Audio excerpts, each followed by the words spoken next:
This podcast is a quest for well-being, a quest for a meaningful life through the exploration of fundamental truth. Enlightening ideas, insights on physical, mental, and spiritual health. The inspiration is love. The aspiration is to awaken new ways of thinking that can lead us to a new way of being well. Welcome to Body, Mind, and Soul Healing Conversations.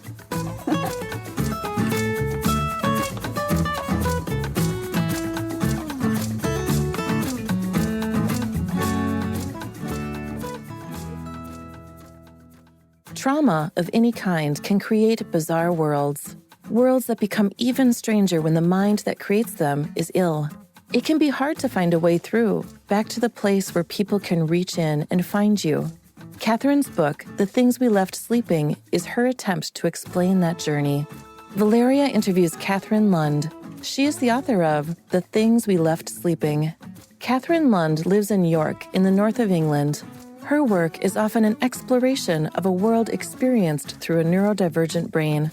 Her novel, The Things We Left Sleeping, was a Shelf Unbound Indie Top 100 for 2022.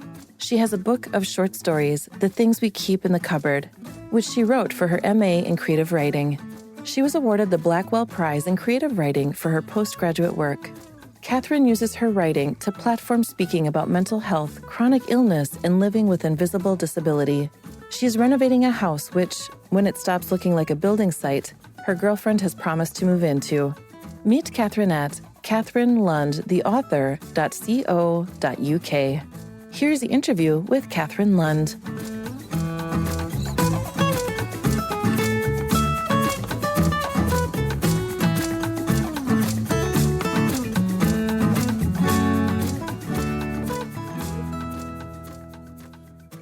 In your own words, who is Kathryn Lund? Catherine Lund is an author. She's from the north of England. She is a human being with what I like to think of a multiplicity of experiences. So she's had things that have happened to her that she's had no control over, and she's had things that have happened to her that she's taken control over. And those are two very different and distinguishing but important parts of our life. So I like to think that she's somebody who has found the things that she can embrace and has learned to let go of the things that she can't. Yes, beautifully said. And with that, a question comes to mind. Having control over some things and not having control over others. How do we know the difference? I know I have heard quotes about that has to do with wisdom. What have you found from your own experience? What insights have you gained into that? How do we know the difference? It's a very good question. So the two things that I see as major things that have happened to me is, first off, I experienced parental grief. So I lost my mother when I was about 24. So we have no control over death. We have no control really over when it comes to us. It's something that happens and it enters our life. And the other thing that I have no control over is that I have neurofunctional disorder.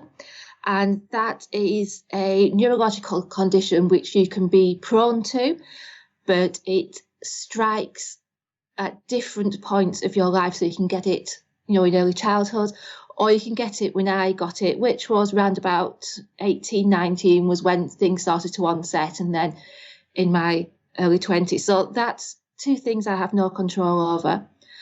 And you also have, for a lot of the time, no control over reactions to it. So grief is a very uncontrollable and a very wild reaction, and it's something that wants to run wild, and really we should let it.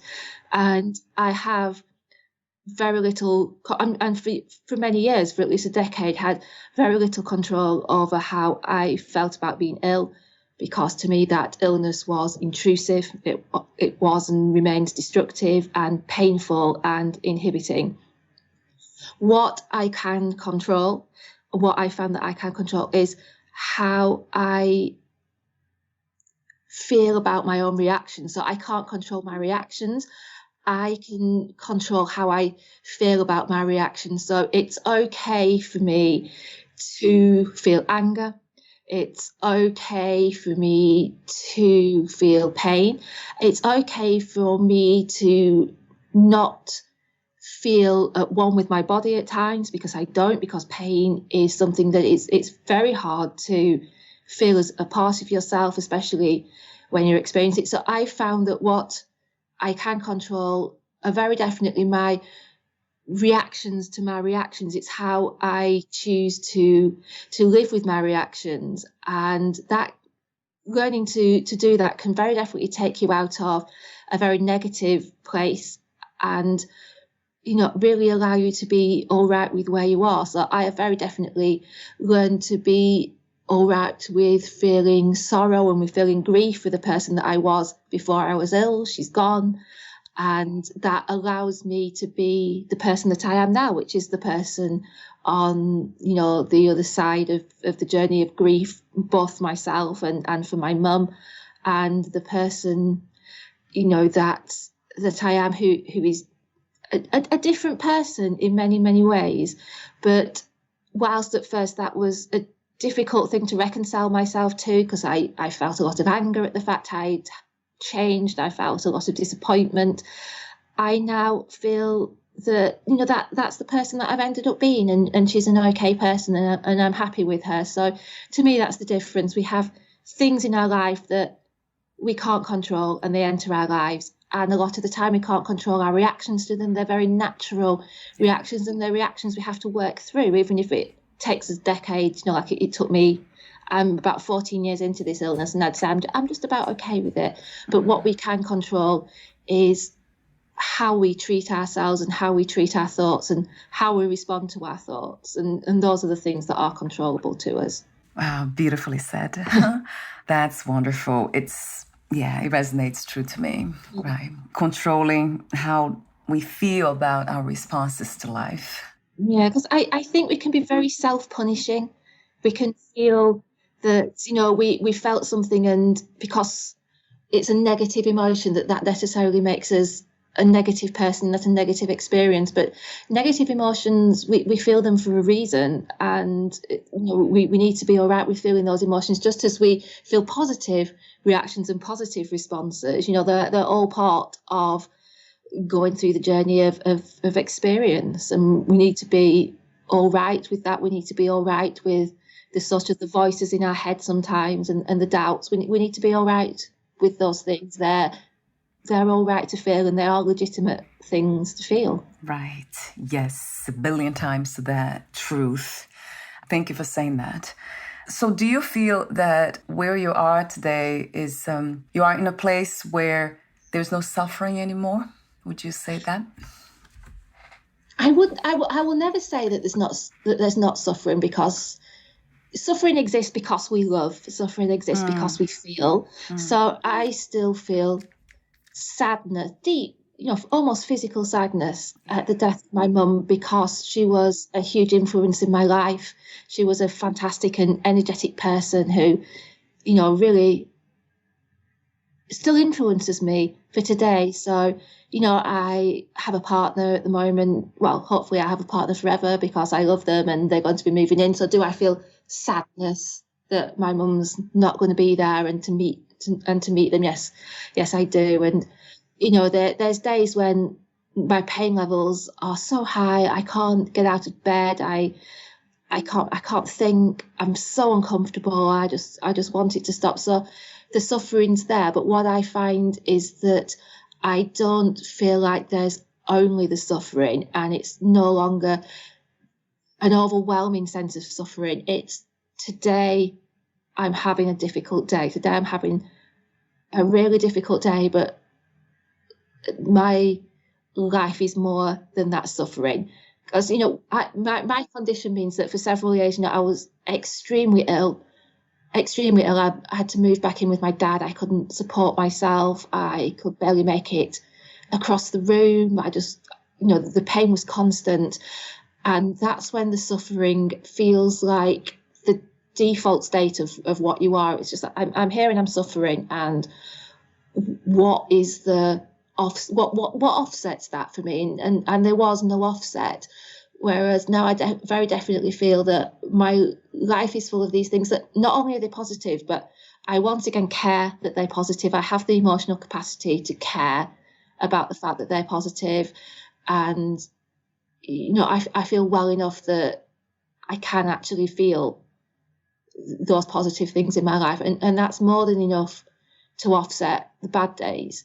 And it's a balance that's taken a long time in coming back. And, a lot of different trials of different approaches and different things that does this work for me, or does it not work for me? And not despairing when it doesn't, and let's try the next thing, let's keep going, which is difficult to do when you're doing it, because you just think it's going to be forever. It's going to just be forever trying one thing and the next thing. So for me, that was medications, because they stopped my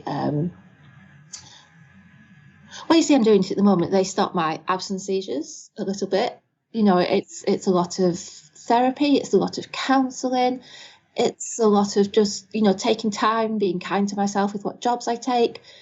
But, so also just being kind to myself about where my life is, and allowing myself the space that's needed to let go of the things that aren't important, which is a lot of what my book's about. It, when you're struggling and when you're fighting and when you can't hold on to things, what are the important things that you take hold of and that you don't leave sleeping? Because those are the things that you need to take you through your life and to give you your emotional capacity. They're the things that are going to sustain you. So for me, my family and, love and friendship and those things, that they were what I allowed myself to prioritise. And if everything else slips away, that's fine. Let it slip. Yes. I love the piece of acceptance. Yeah, I think so. Yeah, acceptance is a piece. It's I had a therapist once who said, why are you struggling when all you're doing is digging downwards? You're not digging anywhere. You're digging downwards. Right. And just the image of that constant struggle, and you're not moving. You're just going deeper and deeper into what's wrong. And acceptance is very definitely leaving the hole and looking around and going, what? If I'm here, I'm here. Let's put the energy elsewhere. Let's stop digging and let's put what energy we have elsewhere. And I think that is what balances suffering. If the suffering, if you have something in your life which is going to be there and it's going to hurt, acceptance of the fact, it can bring a lot of peace. And you're like, what, that's just going to be the way it is. It doesn't mean you stop trying. It just means you accept that there's going to be something that you've got to try about possibly for the rest of your life. So you keep trying. It doesn't mean that pain and peace cannot coexist. It doesn't at all. And I did think for a while I refused acceptance because I equated acceptance with giving up. Right. Yeah. Which is a very dangerous thing, because you think acceptance means that I'm all right with my situation, that I accept things that I don't want to accept, and it's not. It's about accepting the situation that you're in, so that you can move forward and carry on. I think acceptance is the very opposite of defeat. I think acceptance is actually a very empowering victory. Yeah, it's exactly what you said earlier about focusing the attention elsewhere. So that's what acceptance does. It really opens that space for movement. So because not accepting feels like we are stuck. That has been my experience. So very definitely. When I accept, and then something moves, and then I can see different ways of doing what I'm doing, or different ways of living, of seeing life, whatever it is. So I think it creates movement, and that's what it is. For me, has been. I asked the question about suffering because I often hear that pain and suffering are two different things. So like you mentioned about having control of the way we feel about our reactions to responses to whatever it is. So that sounds like moving through pain and not being stuck. So suffering to me has to do with being stuck. That's my perspective. I think suffering is a sort of endurance. Suffering is having to endure something where you wish you could just pick yourself up and put yourself somewhere else. So to me, suffering is that feeling of being trapped in a situation where there's no escape. There's no escape hole. There's no escape button. No one can, and it's that feeling that overwhelms you and sticks with you. And when your pain is a very large pain, and for me, with it being a neurological pain, so it's a very invasive one. It almost has a physical feeling to it, like there's something sticky inside my head that's just stuck to me, and I can almost visualize it as a pain. And I think that's why I personally, for me, equate the two together, because I have pain, and because of the pain I suffer, because I can't remove myself from the pain, and I can lessen it. So, I try visualizing my pain. I do, I try, imagining it and removing it from myself, and I can lessen it. But, then I can walk into a shop and the light's wrong, and it just, it hits you like you've been physically hit. And so it's that awareness that the pain is there, and that you are sort of trapped by the feeling that it's like a shadow that follows you, and at some point it's going to leap on you. And so for me, they are an interconnected.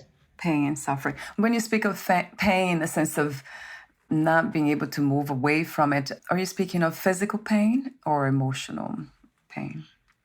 Very definitely physical, because I think emotional pain we can move on from, and we do move through.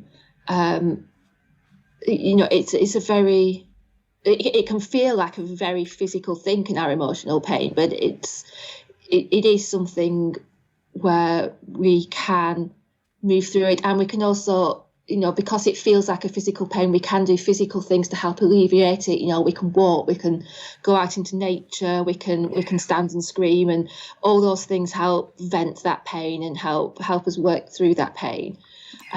So, and our emotional pain it's a complex thing, and it can be very quiet. It can just sit there and sleep, and we cannot realise that we're in it. It's only when we've sort of worked through it a little bit that we realise how tired we've been, or how on edge we've been, it's almost that when it goes, we realise that it was there. Whereas physical pain, we know it's there. It's not a shy pain. I think emotional pain can be very subtle. It's something that slumbers and sleeps and wakes up. Yeah, that's a very good point. Emotional pain can be very subtle too, right? And emotional pain can cause physical pain. That's what Absolutely. Right? Absolutely. Psychological, mental. The relationship that I have I have been practicing with physical pain when it happens is the observation of the sensation. So, this is different. And there's a lot of, I put the mind in the place of curiosity. Always ask, this is different. And then there's this almost like discovery, this journey of discovering why the texture of that sensation, which I don't even call pain, I call it sensation, And I know I'm feeling it because I'm alive, I'm in the body. It's the body, right? So it will go through all these changes. Absolutely. And, it's so interesting to hear you say that, because one of the huge problems that I had when, I first started having to describe pain to neurologists was that it was my mind that was in pain, it was my brain that was in pain.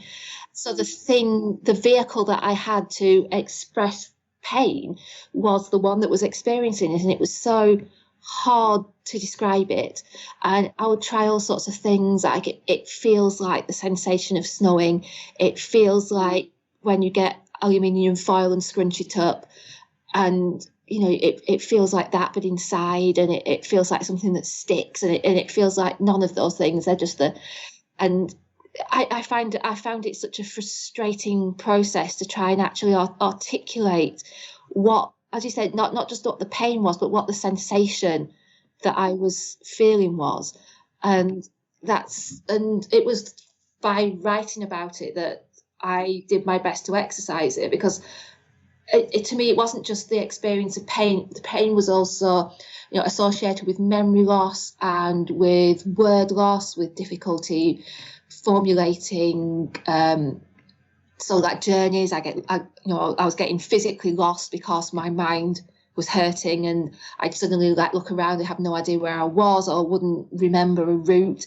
So it was also trying to express that pain isn't just the feeling of pain, it's the sensations that it causes, and then it's a much wider feeling, both physically and sort of mentally. It reaches out, so it's like this central thing, which is the pain, and then there's everything else that reaches out around you, and it's a very difficult thing to describe, because you just say my head hurts, but what you mean is your existence is just entirely out of tune with itself, and you feel like you're lost in your own head. There's just no directions. Right.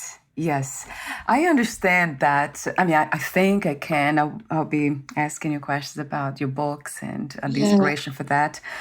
But I'd like to make a comment about this experience of physical pain, and then, or perhaps emotional pain that becomes physical, and then it transcends into something else.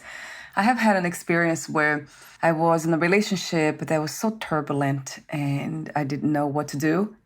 There was an incident or a situation where I completely lost, let's say, the sense of reality. I didn't know where the pain was coming from anymore. If it was physical, it was physical, I'm sure, and then also emotional, mental, perhaps, who knows. Everything was happening at the same time. And then I remember just letting it go, just not because I wanted to, it was not conscious, it was involuntary. I just gave in to everything that was happening. And then it was interesting to notice that, because I can remember, that means something was there recording all that, observing the experience, where I just let everything just flow and be what it was. And it became this very magical experience of just being guided by something other than the rational mind that I was very familiar with until then. So to me, it became a spiritual experience, a mystical experience, where I was just walking on the streets and I was not feeling lost. It seemed like the body was lost because I had no idea where I was going. But there was that sense of I was being guided by something that I knew it wouldn't let me get hurt. The body or anything about me get hurt. So I was grounded in trust in that moment. And then everything went well. And I never wrote about that, I guess. Perhaps I did in my first book, but maybe I did. I'm not sure. That's interesting. There's so much stigma about all these things that I probably left that out, those details. But thank you for bringing that back in me now, even to express that. I think, our minds and our bodies, they are connected. So if something is going on in our mind, it does come out in our bodies. And if something's going on in our bodies, it affects how we feel. And, sometimes that just gets amplified. And, I know that my type of neurological problem that I have, it's very much, it gets worse. And it gets worse when you're stressed, when you're anxious. So there is that connection in between your emotional health and the actual physical health of your neurology, and it's a very complex and very difficult thing to understand. Yes. And for me, my path was spirituality. So after all these experiences I had, I'm very curious about everything. Of course, science, to me, there's no disconnection. Everything is one thing happening here is spiritual. But for you, have you kind of explored the realm of spirituality and what that is? Yeah, so spirituality is, it's a strange thing, because I've never been very good at the idea of religion. To me, religion and spirituality are very separate things. Spirituality is something to do with what is the fundamental of you, like what is the actual fundamental core of you, that when everything else goes, there's something left. And I don't think that, possibly until you experience very deep grief, or until you experience a life-changing illness, that you come to understand that you do have a part of yourself that seems to be a fundamental truth. And it's been quite, and to me that was the realization of what it was that I loved to do, which was writing. So it was, and that might sound like not a very spiritual thing, but I'd loved writing when I was younger. I loved books. I'd lived most of the world in my own head, but got a different direction at uni, was very driven. And then when I got ill, I lost the ability to carry things. I lost the ability to write sentence structures. I lost words. I lost everything. Tried going back to university to try and prove that I could still do all this stuff. Couldn't do it. But then one night it just got so bad and overwhelming that I rang my dad and just said, "Come and get me. I've got to the point where I can't leave the house. I can't open letters because I don't understand them. I've completely lost it. I'm not eating. Just come and get me." And bless my dad, he had to set off and drive 400 miles to come and get me from where I was, and I couldn't sleep. So whilst I was sat waiting for him, I just got my laptop out and I was really upset, and I wrote a short story. And what is unfathomable about that is that I'd had to leave uni because I couldn't write essays. I couldn't structure my thoughts. I couldn't structure my, as I say, like physical journeys. I'd lost the ability to find my way from my flat to campus. But I wrote a short story and I sent it off, and it won a competition and it won me some money. And I'm like, how do I still have this part of myself that functions and that is just still there? So I never think of it personally as spirituality. I think of it as fundamentals. What are the fundamentals which don't seem to leave you and which seem to just be an innate? And that's not to say that my writing was brilliant from the start and like here I am, it was brilliant. I still had to really work at it, and there's still things that I struggle at because of my difficulties. But it was something that was there and that was comforting, and that was like, we can still do this. It's an unerasable part of what you are. Yeah. So I think that for me was, and that's what I. And sorry if you can hear me, Owen. Oh yeah, it's so cute. Yeah, I like that. Cat. Yes. I don't have the heart to shut her out of this room because it's her bedroom. Yeah. So so spirituality very much. I see it as the non-physical parts of ourselves that just, they don't seem to slip and they don't seem to go, and just like sort of very deep emotions for people remain a thing, and it might fluctuate up and down a little bit, but these are the people that we love, and this is how we love them, and this is the person that we are, and that's our nature, and circumstances and nurture alter it, but it's absolutely who we are. So that was my sort of equivalent of the spiritual. It was that.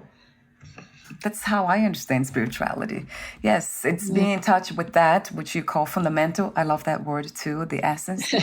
That never changes. It's always here. Even when the body, the mind, it's going through a lot of confusion and feeling lost, whatever it is, pain, there's something that's recording all that, that's watching, that's there. That's a piece. It's always a piece. So that's how I define spirituality, right? Being able to to realize that. It's not really understand with the intellect only, but it's just to realize that and bring that flavor into the conditioned body-mind complex. Yeah. So, speaking of your work, so you wrote 3 books, I believe I found on Amazon. So the one that we'll talk about today, The Things We Left Sleeping. And then you wrote 2 others, Pointless Mouse and Ordinary Day, a short, badly drawn picture book about mental health and neurological disorder. And also The Things We Keep in the Cupboard, a collection of short stories. So, talk to me about The Things We Left Sleeping. What can you say about this book? What can you share? Because we don't want to share everything in it, obviously, especially end.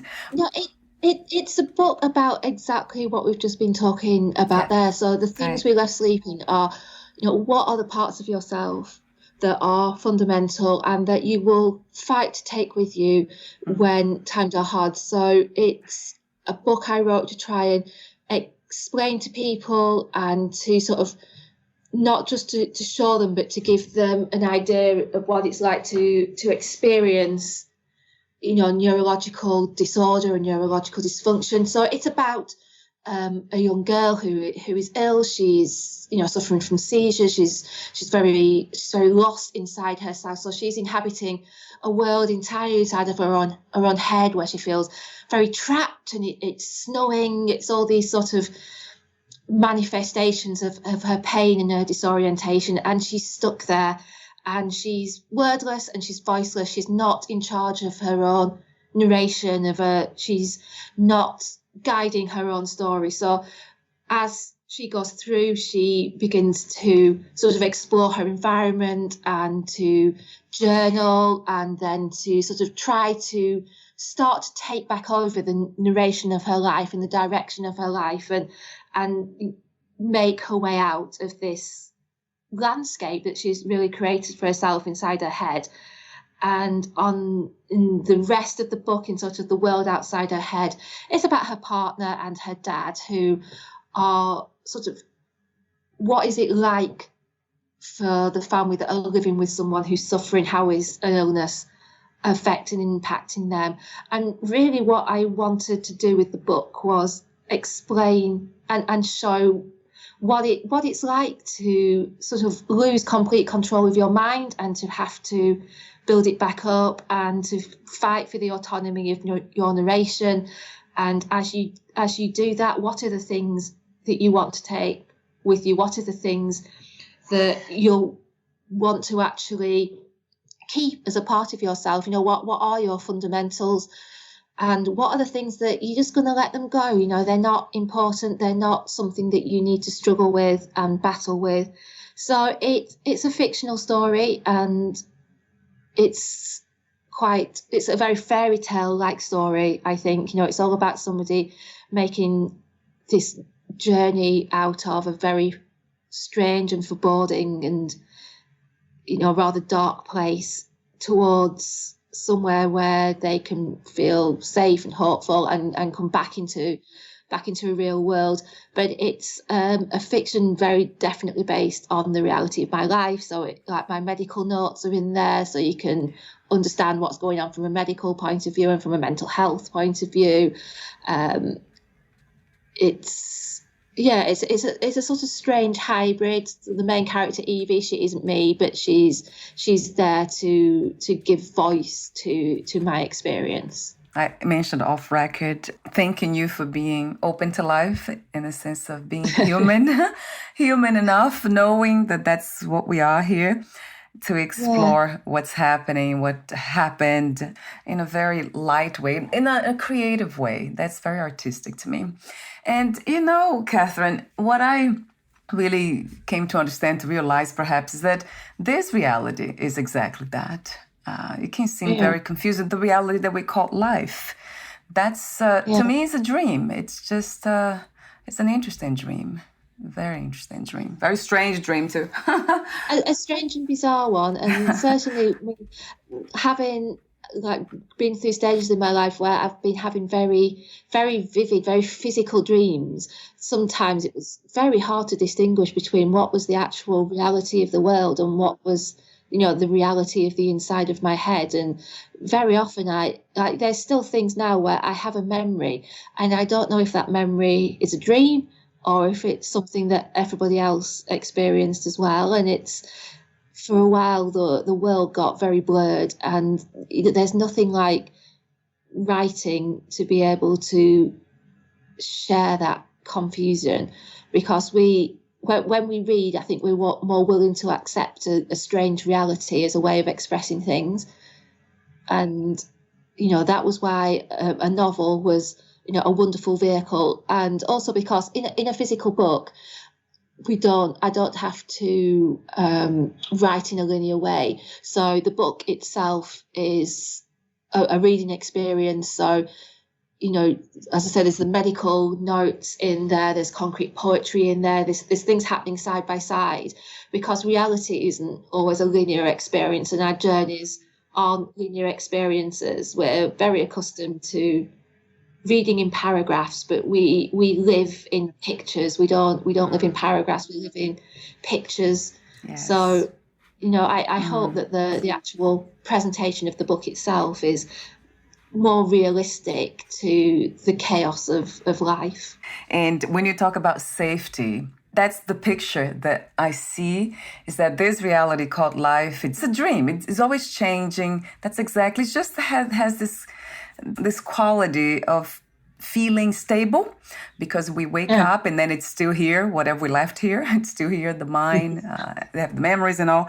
But the only aspect of this reality that makes me feel safe, it's knowing that there's something here that doesn't change, that's at peace, it's just kind of, it's not attached to any of it, what's happening. It's like sleeping at night, having those dreams, and all of a sudden, if you woke up in your own dream, we will see that we'll remember that we're sleeping. Our body's in bed sleeping, so it's safe. It's okay to go through all this. I'm having a dream and I look around and I'm like, this is absolutely a dream. And for a while it will panic me, but I've got to the stage now where I look around and it's a dream and I go, so I'm asleep, nothing can happen, and I will wake up at some point.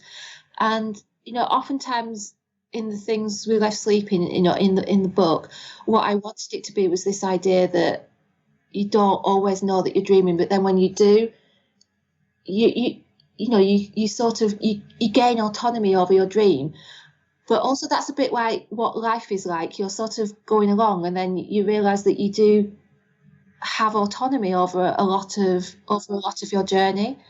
And some things you don't like in a dream, like things are bizarre and they're weird, and you can't run, but you can fly. And life's like that. You can't always run, but you can fly in like ways, And so a lot of the time, we don't realise the autonomy that we have, and that goes back to what we were talking about right at the start. Is life's full of events that we don't have autonomy over. And we don't have autonomy over those reactions, but, we do have autonomy over how we treat ourselves about those reactions. And that's a hugely powerful thing, because that's where our wellness comes from, I think. It comes from how we treat ourselves and how we view ourselves. Yes. And, the parts of us that, as I say, we're happy to let go of, and the parts of us that we won't leave sleeping. Yes, that's a beautiful metaphor, though. I mean, it's almost like a whole new episode that we can talk about dreaming, what's real, what's not. It's one of my favorite topics anyway. It's actually, influenced a lot by spiritual teachings from Vedanta. That's a Hindu school of philosophy of understanding reality. That's fascinating. And there's a lot of this comparison of the dream. And that's so true. Once we start to open up to that, the intellect, then we can see that everything is just a dream. It's so obvious. But of course, we sometimes forget that and we fall asleep. We sleep again and then we feel like the dream is real. But and then it's knowing how to return to it. Like you say, I love the way you keep saying that about treating ourselves with kindness and going back to that stage. That's it. Yeah. So let me see. Oh, yeah.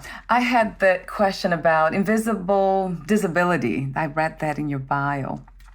Yeah, talk to me about that, Catherine. It surprises me that you haven't heard the phrase before. Maybe it's a UK thing, but when we talk about invisible disability, you hear it quite a lot around sort of disabled rest areas. Like they have signs on the door that say not every disability is visible.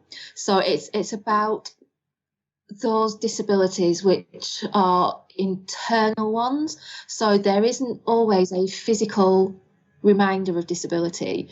There's lots of people with impairments, physical impairments, but ones that you can't see or that, they choose not to publicly show. And then, there's lots of people whose disability and whose chronological illness is entirely internal, be it a physical internal illness or a neurological or a mental illness. And invisible disability can make you very much feel invisible because it's harder for people to remember to accommodate them. They have no visual reminder for that accommodation. They have no visual reminder to extend. I don't want to say the word kindness, but to extend that accommodation.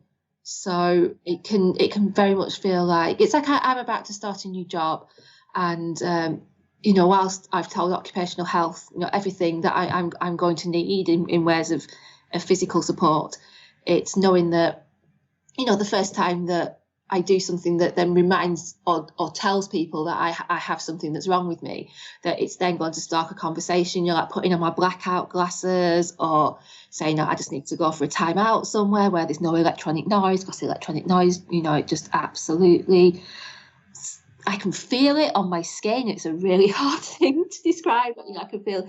So it's that thing that like you have something that's wrong with you, but it's not always visible. And then often what is visible instead is what it does for you. So for me, it causes pain. So, my dad had to carry me out of buildings before because I physically can't move because of the light spectrum. So it is something which is talked about here and is, people are reminded of it, which is a good thing, because we should be mindful of the things that we can't see, and not only when it comes to illness and comes to disabilities, but the things we can't see which are going on inside everybody. We can't see the things that are going on. Right. Yeah, it's self-explanatory. I thought about it, but I had to ask because your explanation was very clear. It's very clear, right? It's the inner world, isn't it? It's the inner world, and that some people's inner world has more struggles going on than other people's, and that some people's inner worlds need accommodation in the physical world, because, as we say, our inner and our outer, they're one thing. Yeah, that's why one of the I'm sure you heard about be kind, for we don't know what others are going through, something like that, paraphrasing that. Yeah. So that's why one of my greatest practice per se is to be kind. And it is really, really difficult, and it's very difficult to do it to ourselves. I think it's quite often easier to show kindness to the people that we love than it is to accept the kindness that we should give to ourselves. Self-criticism is a lot harder than self-kindness. Yes, it's so true. Wow, that's a very good point. Yeah, it's around that. That's has been my practice for a while now, around kindness in every sense, being kind to myself. Exactly what you said earlier about whatever it is that I do, the feelings I have, the reactions, the response, whatever. I'm always very forgiving, and this very strong sense of self-trust. That's okay. Everything, it's okay to happen. And it happened exactly the way it did. So there's no self-guilt, shame, any of that. Although, of course, these aspects, they show up sometimes. They come to visit. And then I just let them go. I just listen to everything. I'm very open to whatever this is, which we call life. Yeah. I mean, we all have thoughts that sort of fly in there. It's how much you don't have to listen to them. Just let them fly out again. It's fine. So we're almost at the end. I have a few more questions for you, but before that, would you like to say anything that you left unsaid or read a passage in your book? I can certainly read a passage from the book. Yes. I mean, it's one of those things where when you're selecting which part to read, like which bit do you? So I'm just going to open it at a random page, and we'll just join the characters wherever they are. So here we go. We're with my character Evie, who is the character who is, as I say, stuck in this really internalized world where it's constantly snowing and she has no autonomy. And there's a sort of very almost sinister narrator, which is who is trying to get her to move and is trying to get her to sort of start taking an interest in what's going on around her. And the way to do that is to start writing in this notebook. So here goes. I erode like the sea, even the most strong of places. Lens caps closed to the world, solid as bedrock. I will beat you until my hands are dust. I will roll over the top of you until you are sound ground under the wave. You cry out, grab me, fly up, boiling up, some rock of bird gone flesh, with wings of rock, with wings that beat, beat, beat. Come on, beat me back. Join me in these rolling places. I've rifled through your nervous system. I have come out through your hair. I hold you, pin you, fall into the dugout pits of the floor. You fall on top of me, frozen earth, rain, stone rain. I grab hold of you, I wrestle. I won't let you go. I have the notebook. Let me make it clear to you. I'm not going anywhere until you start the tasks in the notebook. You struggle beneath us. You go still but not gentle. I sit on the hump of you. You open and shut your eyes at me. I sit, I wait. Quiet, come like a fire coughing on snow wood. We lay at the bottom of this pit. The soil of the Longbourn burns out cold around us, slips and rattles longer grains into the rubble of this hole. Drop rock, you settle down on me. Soil settles down on me, fragrant and cold. You shift and knot soil in the darkness. You slip the notebook up with your fingers. The pit is so cold. You press, bone cage down on top of me. You open the notebook. You start to write. Slow, cold, stiff little stick fingers. Finally, you start to write. Wow. You write beautifully. Thank you. And that is about, very much about the internal struggle that we have when, we're starting to try and make that journey, but we're really having to fight to start it and to force ourselves to start it, and it's a difficult thing to take control of yourself, as we were saying, and it's right. A practice. And I love the way you express all that. It's very subtle, and in a way I know it's not you being very obvious too, but it feels like poetry to me, like a song. Thank you. I mean, I do love poetry, and I think people are so much more accepting of sort of beautiful language when it's in poetry, and of strange concepts and of truth. People expect poetry to be truthful. So when we come to write a very truthful book, a poetic language for that part of it, seems like a very truthful voice to use, because people do expect truth from poetry. And should you choose to read the things we go sleeping, you'll find that there is that very poetic narrative, but then the narrative of the outside world is much more of a non-poetic, quite matter-of-fact narrative. So it balances out as well, and hopefully allows the reader to sort of choose between those very different sorts of voices as they go. Yes, it's wonderful. I see you as an artist, really. I know that's what writers are.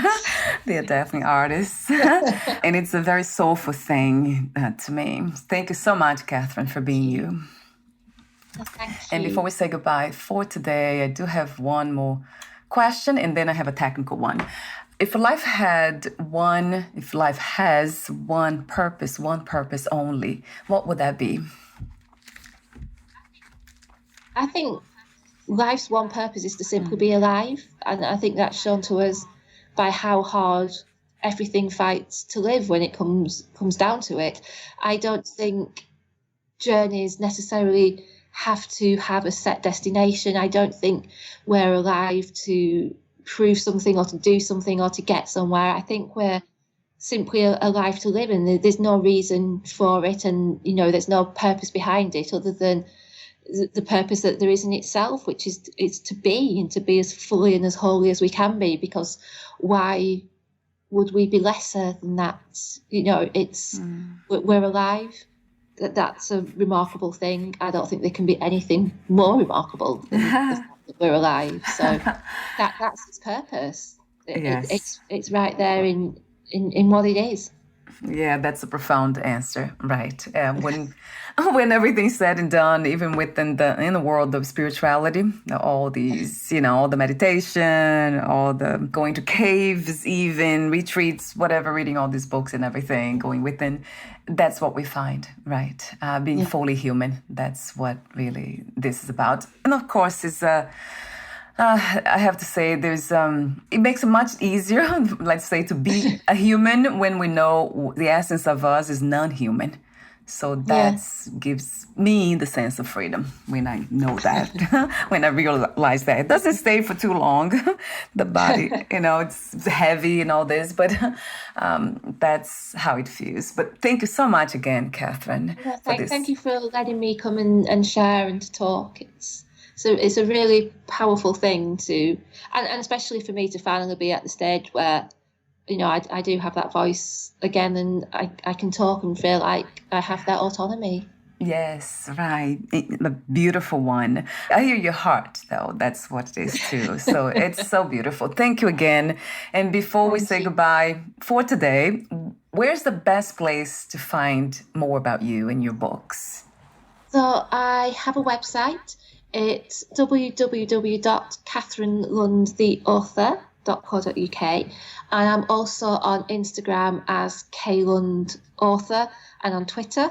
I go silent sometimes on my social media because I take little breaks from it, and if I'm not feeling great, but then I'll pop up sometimes with pictures of my house rabbits as well. So there's always a joyous reason to tune in.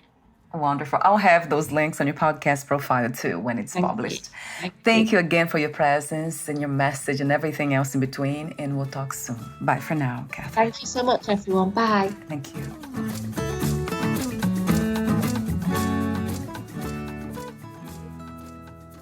Thank you for listening.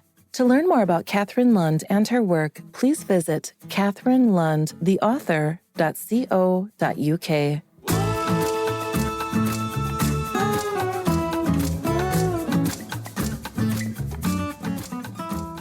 To learn more about this podcast, please visit fitforjoy.org/podcast. Thank you again for listening, and bye for now.